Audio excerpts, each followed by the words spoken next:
আসসালামু আলাইকুম। আশা করি সবাই ভালো আছেন। তো একটা বিষয়ে আজকে সরাসরি জনাব তারেক রহমানকে মেনশন করেই বলতে চাই।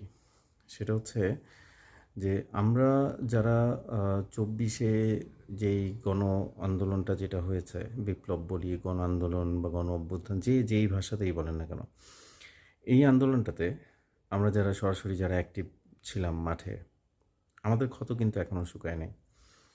হ্যাঁ, এখনো পর্যন্ত আমাদের অনেক সহযোদ্ধারা হচ্ছে আ পঙ্গুত্ব বরণ করে নিছে। এখনো পর্যন্ত অনেকে অসুস্থ। আর যারা মারা গেছে তো মারাই গেছে। এবং গণ অভ্যুত্থানের অনেক দিন পরে এসেও আমরা যেটা দেখলাম যে হাদিকে খুব নৃশংসভাবে হত্যা করা হলো।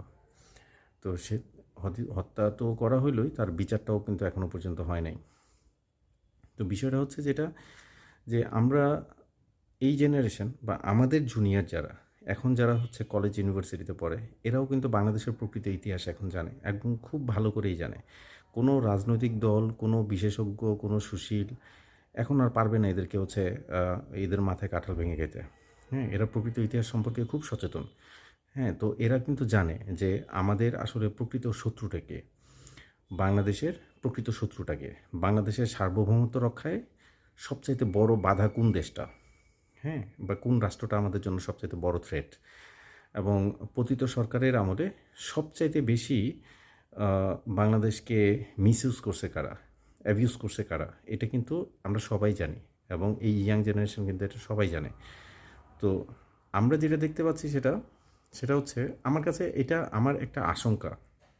সো ওই আশঙ্কা থেকেই আসলে কথাগুলো বলা, যেটা হচ্ছে আমরা দেখতে পাচ্ছি যে বিএনপি নির্বাচনের নির্বাচনে জেতার পর থেকে আমাদের পার্শ্ববর্তী দেশের আপনারা সবাই জানেন, আমি কাদের কথা মেনশন করতেছি, আমাদের পার্শ্ববর্তী রাষ্ট্রের হচ্ছে উৎসাহ উদ্দীপনা অনেক বেশি বেড়ে গেছে। হ্যাঁ, এত বেশি বেড়ে গেছে যে তাদের আচরণ দেখে মনে হচ্ছে যে তারা হয়তোবা আবার নতুন করে তাদের একটা প্রদেশ পেয়ে গেছে আর কি, এরকম একটা ব্যাপার।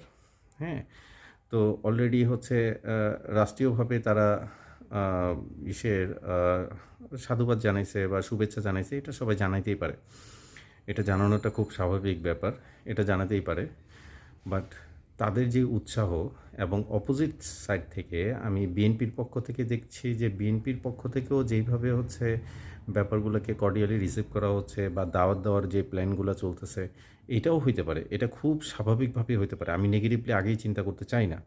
কিন্তু বিষয়টা হচ্ছে দ্বিপাক্ষিক যে সম্পর্ক, একটা রাষ্ট্র উন্নয়নের ক্ষেত্রে দ্বিপাক্ষিক যে সম্পর্কটা থাকা দরকার, সেই সম্পর্কটা আমরা সবাই চাই। আমরা চাই না তাদের সাথে একটা বৈরী সম্পর্ক তৈরি হোক। কিন্তু সেই সম্পর্ক ঠিক করতে যেয়ে আবার